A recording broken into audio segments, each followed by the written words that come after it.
An author reading from War of the Worlds 2030, performed by Stephen B. Pearl. Our next author is a very prolific author both in fantasy and science fiction categories, and is quite well known in Southern Ontario. He's been to just about every show where one can purvey books and other reading materials, including big ones like the Fan Expo and Ad Astra and so on. Now, this is his description of himself, so I can't take any credit for this. He's being rather self-effacing considering how well he's known. And here it goes. Be it the cheerful prospect of being overrun by aliens using genetically modified Earth life forms as grand troops, or the all-out fun of having a Japanese goblin feast on the people of Toronto, Stephen B. Pearl is undoubtedly the latest and fluffiest of our writers here gathered. I can't even guess why we invited him to an event of dark literature, except that there must have been an empty spot they needed to fill. Actually, Stephen, that's not true. You're really great. Who hasn't written a front row century seat at a modern-day witch burning, or detailed the course of a plague in a post-apocalyptic world? Now, he only killed about a third of the population from his first published novel. Please welcome a candidate for intensive therapy, if we ever met one, Stephen B. Pearl, author of The Hollow Curse, Slaves of Love, Tinker's Plague, Nukekabi, Worlds Apart, and the newly available War of the Worlds 2030. Ladies and gentlemen, Stephen Pearl.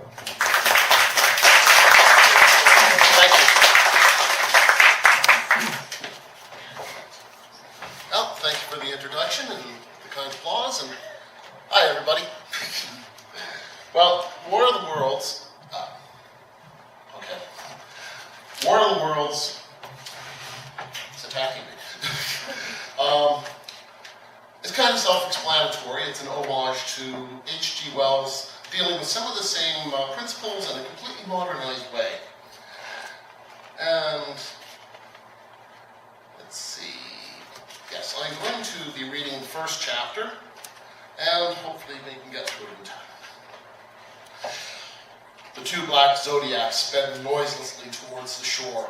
Their four occupants were silent, attention focused forward. Richard and Zane sat in the bows, knowing they were already dead. All that remained was to see if they'd died in vain. The glow of city lights lit the horizon. Zane sniffed the air, detecting a faint hint of sulfur from the steelworks. Beach ahead, warned Richard. He was dressed in black body armor and wore a backpack, as did his companions. "Give me the range," whispered the man at the tiller. 10 meters, kill the engine. 5 meters, 4, 3, 2, 1. The bow scraped onto the beach. Richard leapt ashore, placing the anchor. He scanned the area with his night vision goggles, then pressed a clicker on his chest twice. Zane leapt ashore, placed his anchor, looked around, then hit his clicker twice, confirming the all clear. The men still in the Zodiacs began tossing duffel bags to the two on shore, who sorted them into piles. "Where are they?" Richard whispered when the last duffel was unloaded. "Janice will be here. She hasn't let us down yet." Zane's voice was like gravel. "I hope you're right. Too much is riding on this." "Snap, snap! Woo, woo!" sounded in the stillness of the night. Richard hit his clicker twice, counted to 5, then hit it again. Shadowy figures stepped into view. "Hurry!" Zane pointed to the larger of the two piles of duffels with his biological arm. The dark figures moved closer, resolving into people wearing ragged clothing. "Come on, move!" Richard waved at a group that separated from the others and raced to the Zodiacs. "Darling," whispered a voice in the darkness. Richard and Zane turned to see Janice move out of the shadow. She was dressed in worn camouflage pants and jacket. Her dark brown hair was cut close to her scalp, and there was a rifle slung over her shoulder. She was lean and limped slightly on her right leg, while her face was smeared with blackout. "My love." Zane strode forward, took her in his arms, and held her close. "If you two are quite finished." Richard passed the anchor from the first of the Zodiacs to the people who had boarded it, and pushed the boat out to sea. "Right." Zane moved to the second boat, and with a single push of his cybernetic left arm, sent it on its way. The two small craft disappeared into the distance. "Standard pickup?" asked Janice. Sub is 2 miles offshore. Let's go." The shadowy figures that had taken the first pile of duffels had disappeared into the night. Richard picked up one of the 3 remaining bags. Janice and Zane took the others. Janice led the way to a storm sewer access. The tunnels were pitch black. All 3 humans activated night vision goggles that showed the world in shades of green. Janice paused and hit a clicker twice. 2 clicks answered from down the passage. Janice clicked once. 10 seconds passed, then 3 clicks answered. She sighed and moved on. A second later, they passed a side tunnel where 3 people crouched with their guns trained on the newcomers. No words were exchanged as Janice led them into the maze of passages. After a long walk in the dark, the thing they had been dreading occurred. There was the sound of scales being drawn over concrete. In seconds, Zane had his night vision goggles off and the scope of his rifle to his remaining eye. The tunnel was cast in shades of green. He scanned over Janice, who also had her gun ready, and Richard, who had drawn an electro sword in case the beast they faced was impervious to bullets. The wall burst in, blasting concrete and crushed rock into the corridor. Zane threw himself on Janice, knocking her to the ground and laying on top of her, allowing his body armor to absorb the brunt of the attack. A creature loomed out of the hole in the wall. Its face was vaguely human, but its body was that of a centipede, and it was the size of a large crocodile. Twin rows of spikes ran the length of its back, with a small vent behind each spike. The beast sucked air in through the vents and expelled a stinking cloud. Masks! Richard ripped down the veil that covered his face and slapped a compact breather, which had been clipped to his belt, over his nose and mouth. Zane rolled off Janice and mimicked Richard's action.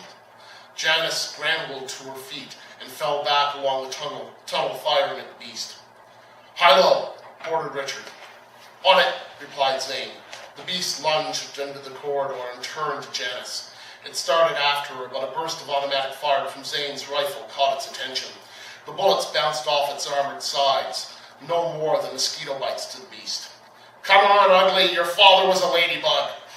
Zane remained on the ground firing. "Shit, I'm jammed." "Bloody hell." Richard pulled a small round grenade from his belt and rushed their foe's side. The beast turned towards him, snapping at its attacker with a set of pincers that attached to its lower jaw. "Hey, it's me you want, ugly." Zane pulled his sidearm and fired with the centripetal. It turned to face him, and he kept firing. Richard leapt, landing on the creature. The stinking cloud expelled through the vents, then it began to inhale. Richard dropped the grenade into an air hole and leapt away. "1,000, he shouted. "Richard, could use some help here," called Zane. Before Richard could react, a shot rang out from down the corridor. Janice had taken up position and was now shooting at the beast. 1,000, Richard pulled his sidearm. The beast turned towards Janice, leaving Zane behind. 1,000. The centipedal rushed Janice, who kept firing. 1,000. Richard fired at the creature, the bullet causing it to pause about halfway to Janice. 1,000. A sound like a very large belch filled the cavern. A blast of liquid guts shot out of the centipedal's breathing holes. Its eyes flew out, propelled on by streams of gore. Then its hard shell collapsed. The 2 men picked up the packs and rushed to rejoin Janice. "Nice work," she commented. Richard and Zane removed their breathing masks.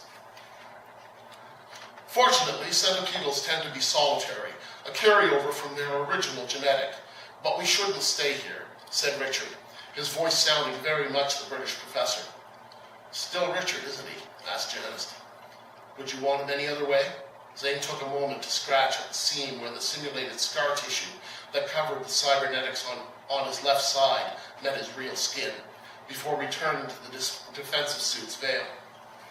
"No, I guess not." "Did I say something amusing?" asked Richard. "Richard, I'm resistance. The Darmuks have been using that type of sewer guards for 3 years now. I probably know things about them you couldn't even guess at." "Oh, I did not mean to." "Relax. It's comforting that some things haven't changed. I'll send a team to harvest it in the morning." "Harvest?" "Yes, the legs taste just like lobster if you boil them." "Zane, please tell me she's joking." "Personally, I think they taste more like crab," replied the younger man. "We better get going. The sooner we're out of the tunnels, the safer we'll be," said Janice. The rest of the journey was little more than a stress-filled slog in the dark. They finally emerged through a secret passage to the basement of Janice's house. Without a word, the three of them raced to close the trap door in the floor and pile boxes over the hatch. Good. The equipment you brought will be dispersed through the underground. Did you get the plastique? Demanded Janice. Of course. Nothing's too good for my girl. Zane dropped the obscuring veil that covered everything but his eye and kissed her. Janice smiled, focusing on the real right side of her young lover's face. There he was, Zane, the same handsome, expressive face that she had come to love before the war. I missed you. Zane traced his fingers lightly along the scar that ran from her ear to her chin. I missed you too. I hate to interrupt, but it has been rather a long night. If you could see fit to providing me with sleeping accoutrements, I'll leave you to get reacquainted. Ever the diplomat, Richard. Thank you. There's an air mattress and sleeping bag in the corner. It's safer to sleep days and work nights. The Darmucks believe this house is deserted, but try to keep a low profile. Of course. Janice took Zane's hand and led him up the stairs as Richard prepared him the sleeping mat. And that's chapter 1.